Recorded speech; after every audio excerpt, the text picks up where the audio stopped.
Have you been feeling emotionally distant and disconnected from your partner?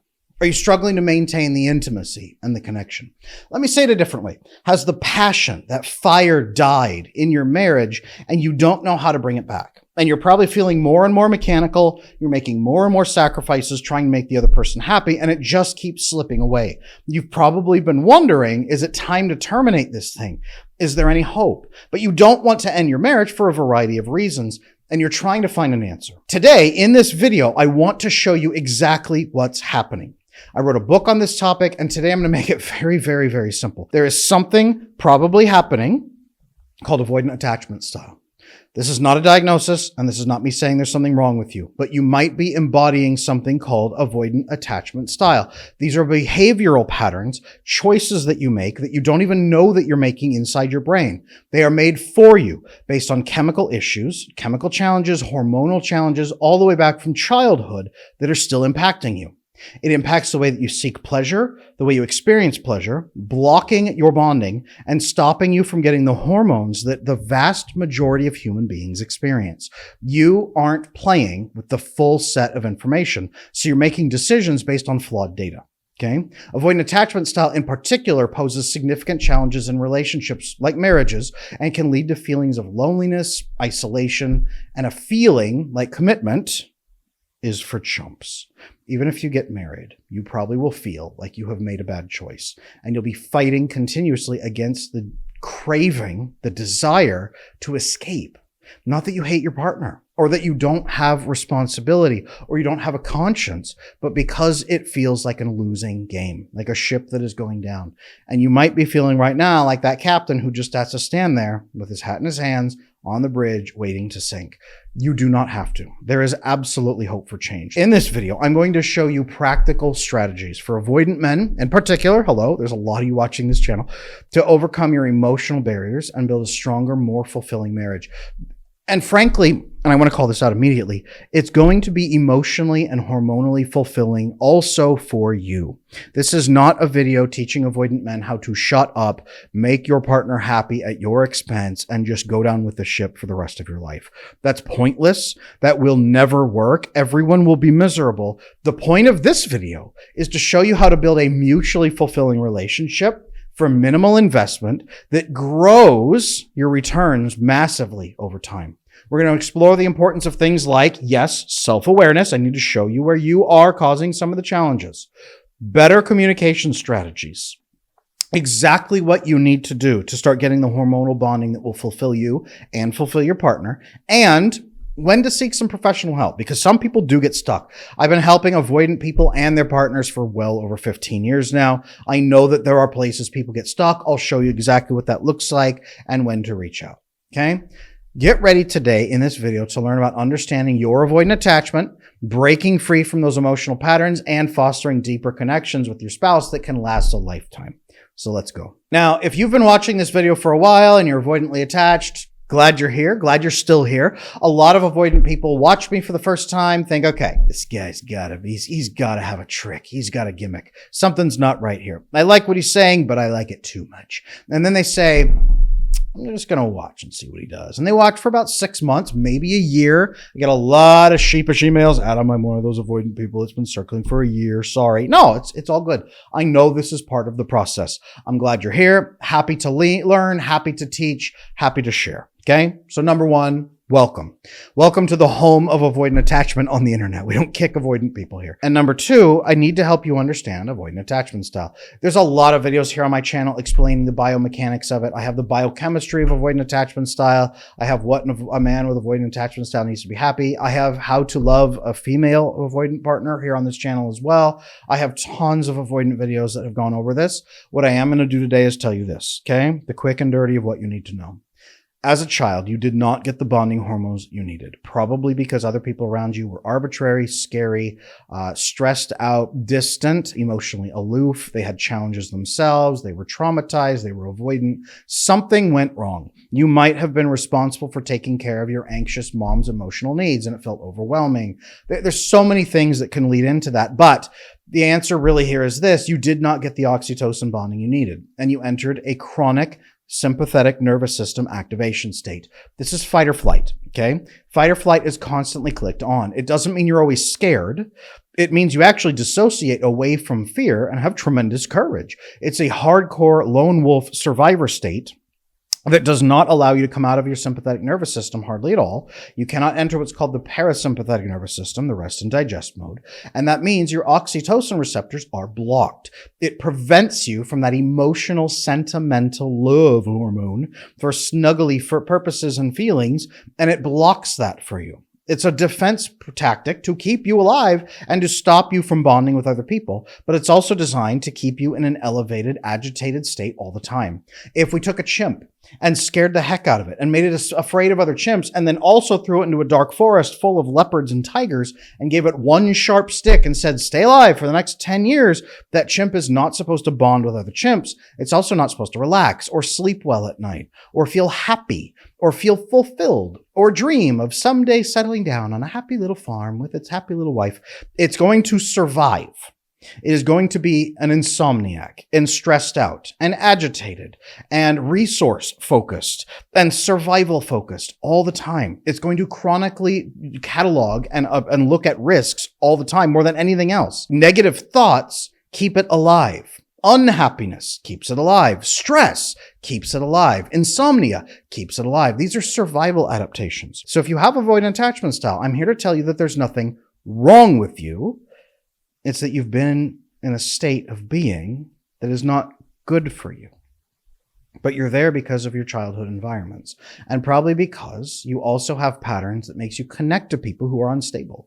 You probably don't have a framework for who to connect to and who not to connect to, so everybody gets put into the same untrustworthy bucket and put at level negative 100 trust. And the highest trust they can earn is negative 1. I distrust you the least among all of humanity, which is the most romantic thing that an avoidantly attached person can say. So you probably have never been able to relax in someone else's presence, which means you can't oxytocin bond or vasopressin bond. You don't receive much serotonin. You probably work out 7 times a week, 2 hours each time, scraping the bottom of the barrel, desperately trying to get what scraps of serotonin you can so that you can soothe your nervous system very slightly and feel just slight amounts of maybe satisfaction. You're supposed to be getting that bonding with other human beings, but you can't. Think of mice in a happy little snuggly pile. Think of wolves sleeping together in their pack. Think of chimps clustering and nurturing and feeding each other and picking lice off each other and eating them. You're not supposed to do that as humans, hopefully, but similar behaviors. Grooming, loving, connecting, bonding, nurturing, intimacy. There's reasons for this, okay? So if you're an avoidant man who's married, your wife has probably been trying to do this with you. You come home at the end of the day. She's being a female chimp. She wants you to sit down so she can pick bugs off of you. She wants to talk about your day. She wants to hear about your feelings, your thoughts. She wants to understand you. She wants to predict you. She wants to hear how you make decisions. She wants to hear what's important to you. She wants to give you care and nurturing and do things for you. She wants to understand your emotional needs. She wants to integrate nervous systems and connect parasympathetic nervous systems and then lead into deeper oxytocin bonding, which is her measurement of safety and security, but also love and belonging. And you can't do that.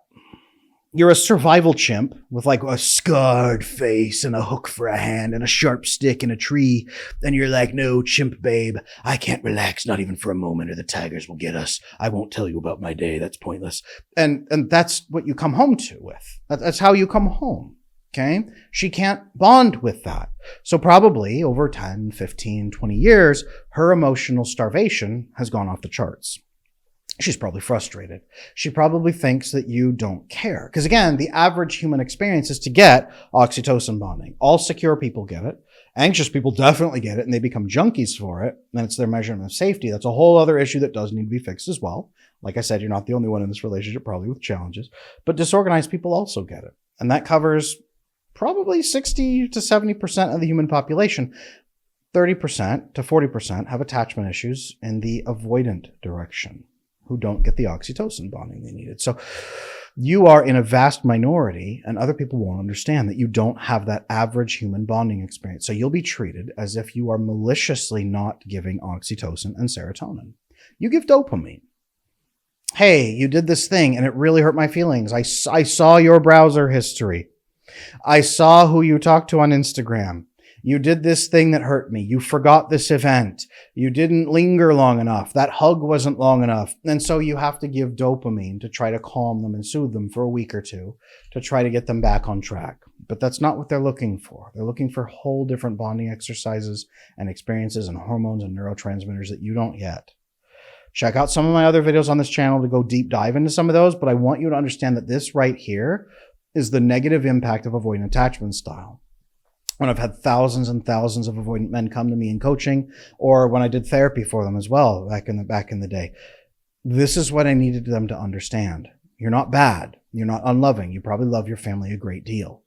But the scarred hook for a hand chimp is not appropriate for the actual world where you live today. And if you're only feeding them and caring for them in a protective environment, but not giving them the bonding hormones and nurturing they need today, they're not in the survival state that you're in. They have a whole different range of needs that you don't catalog and experience because you've never felt it.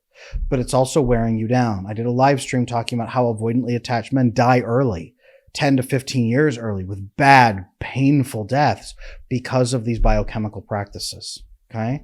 You need to understand that you are a major part of the unhappiness in your relationship. Not all of it.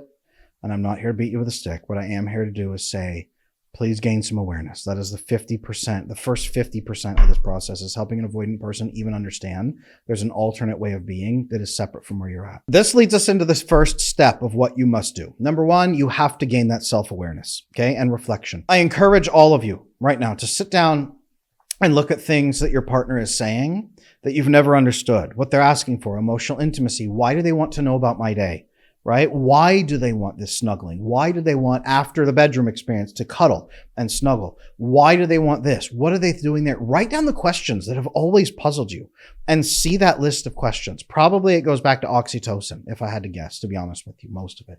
But write some of those down. Write down a list of things that have puzzled you about your relationship, your partner, or even marriage in general. Why do people get married? Why do they stay married?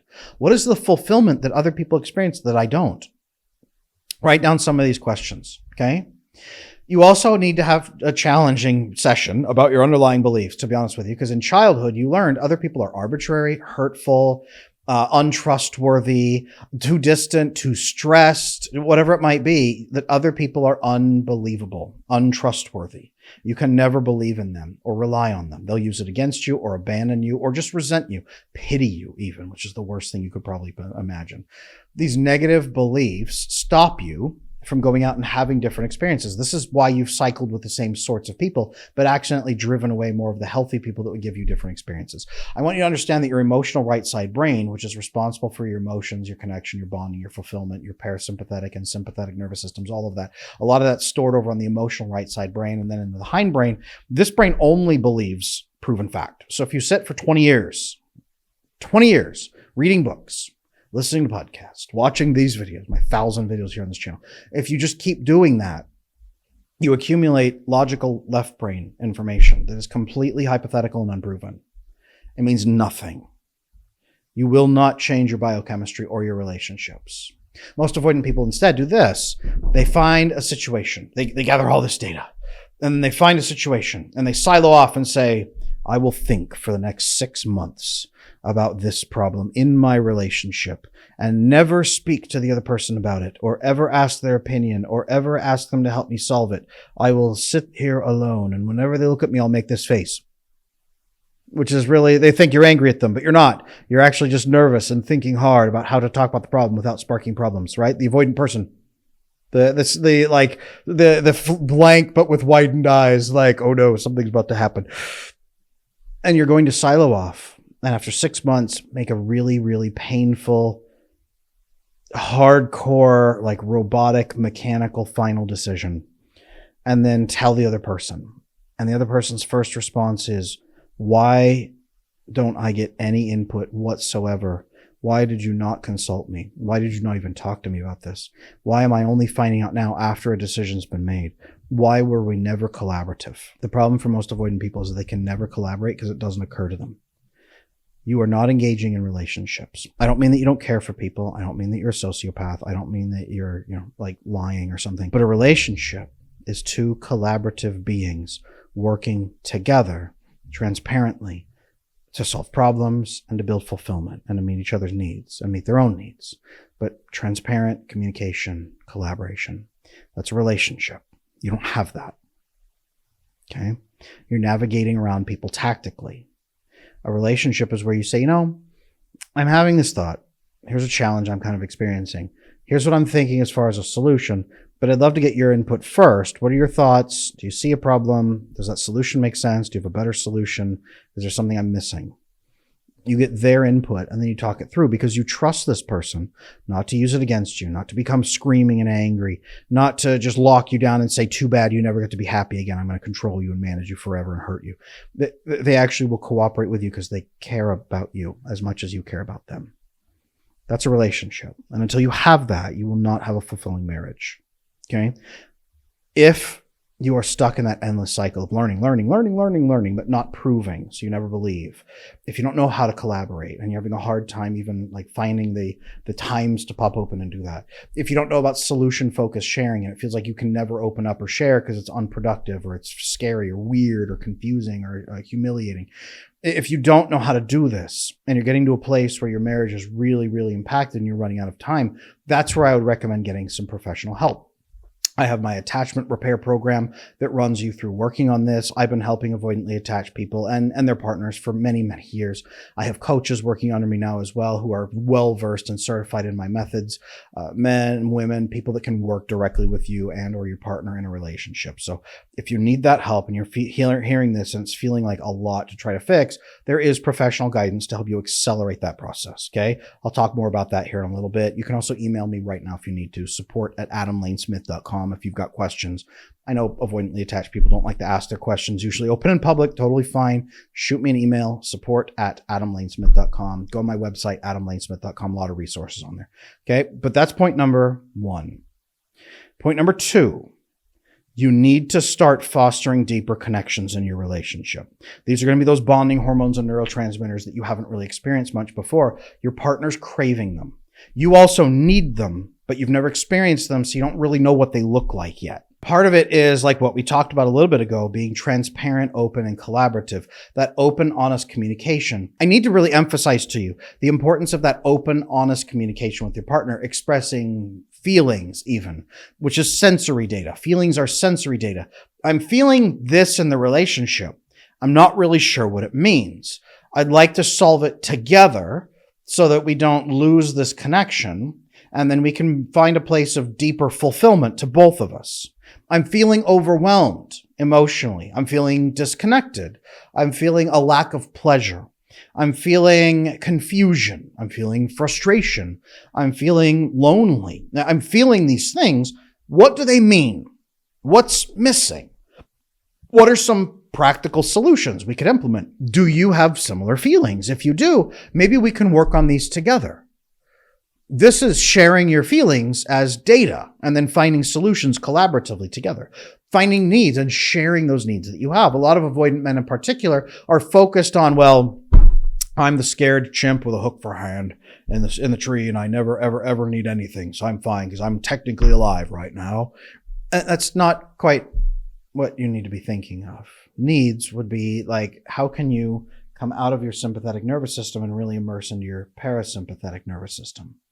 When your female partner comes to you at the end of the day and says, I want to spend time with you, I want to bond with you, and you're buzzing with stress from the day and your teeth are grinding and rattling together, and she's trying to like hug you, like you have needs for entering into your parasympathetic nervous system, your rest and digest mode, your refreshing mode, where your system cools down, your adrenals start to really rest and replenish, your testosterone replenishes, your human growth hormone flows better, your serotonin levels flow better. You get oxytocin, which also gives you GABA, which suppresses cortisol for a while. So you can say, hey, you know what, I'm going to worry about those things tomorrow and really, really actually let them go for tonight. And then you can enter into a deeper state of rest from higher melatonin and really refresh through the night and dream and get everything that you need. So you wake up fully refreshed the next day and you become more productive. This is very, very important. This is a need that you have and you don't recognize it because you haven't experienced it before. A different way that women can say, how can I help you? Or what can I do for you? Men say, well, there's nothing you can do because I have to do all the tasks myself. You don't have my skill set.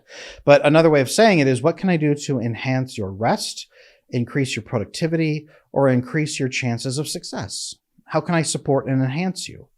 And he says, well, I have no idea. Nobody's ever done that for me before. That's what that female partner can bring. These are needs. And when you share these with her, it gives her an opportunity to then fulfill you instead of feeling like a charity case and feeling like eventually you're going to give her up because she's taking too much of you, right? And you might be feeling like she's taking too much of you. I don't know.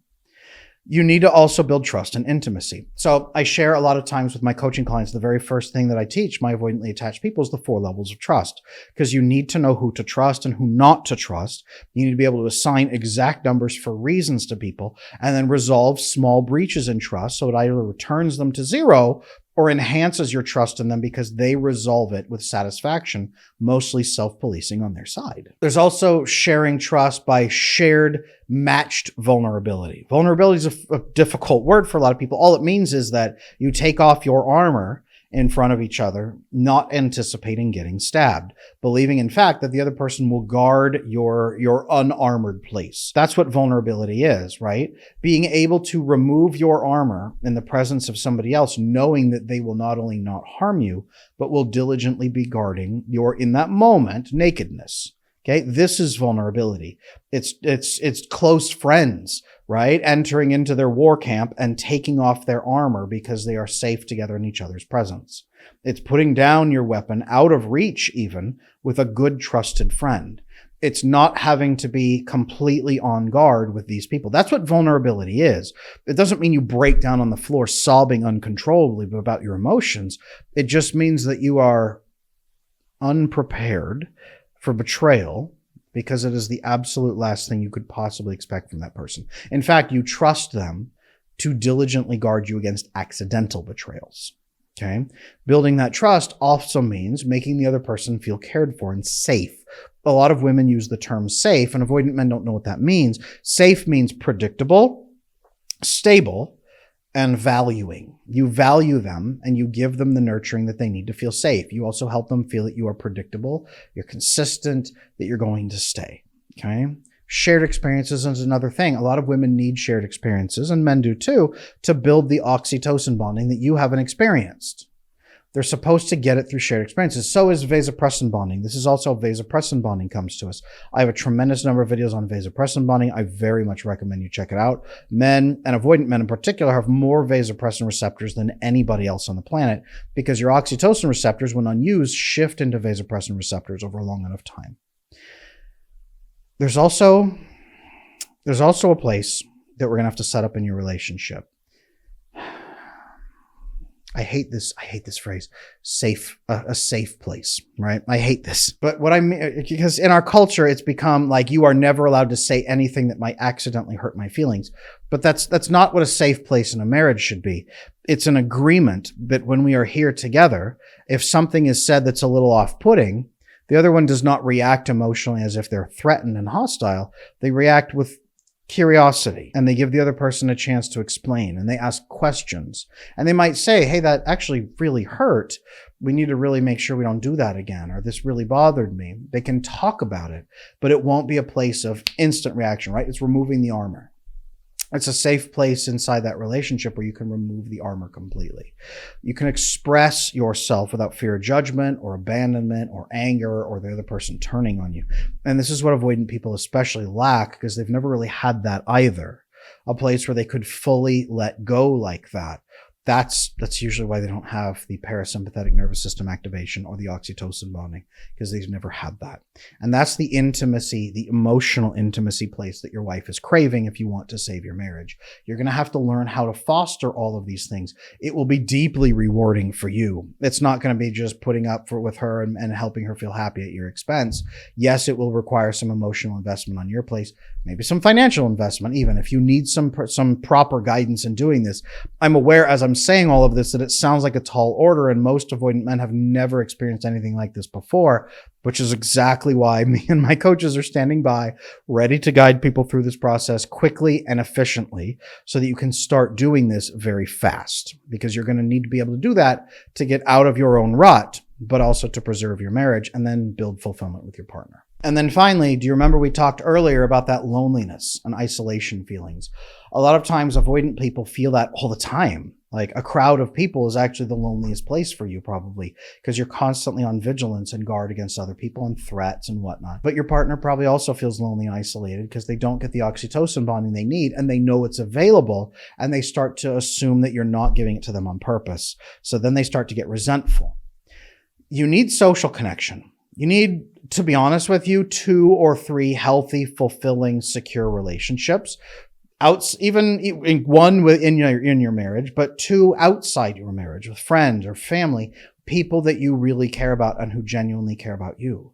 You need hobbies and interests to explore those things with those other people. Even more than hobbies and interests necessarily, that deeper sense of purpose that includes connecting with other people. If you've ever read David Brooks's book, The Second Mountain, you understand that in the second half of a man's life is legacy. He calls it service to others, but it's finding purpose and connection and meaning inside your human relationships by passing on information, values, strength, principles, things like this, passing on information to other humans. There's also a whole place of better self-care and well-being, which actually takes place inside your relationships that you've been missing.